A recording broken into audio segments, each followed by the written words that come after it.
This is our Jeep Grand Cherokee 2000 WJ. It's a limited model, and I'm going to let my wife tell you all about our upgrades. So as he mentioned, this is our 2000 Jeep Grand Cherokee with the 4-inch long arm lift kit. We bought our long arm lift kit from Rough Country, and it took a little over 24 hours to install it. We also installed a roof rack and a light bar. We also had a few decals like a flag put on it.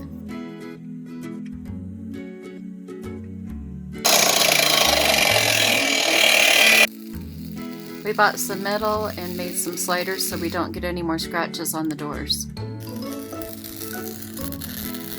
The sliders also serve as a step to get into the Jeep. They are bolt mounted into the frame. They also have self-tapping screws shot from the pinch weld into the sliders.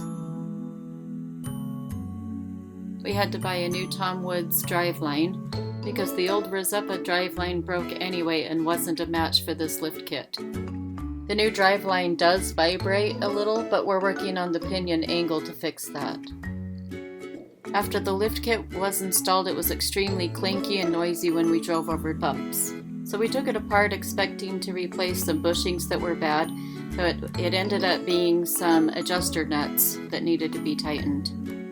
We ended up putting the lift kit on in the snow, and it was hard, but it drives great, it digs great, there is no death wobble whatsoever. The tire size is 255, 75, 17, and they're on Rubicon rims. There are basically no problems with the Jeep now. It's running great. The tires did rub a little bit, so I trimmed the fenders. The plastic on the fenders is all, and just a little bit of trimming, and it turned out great.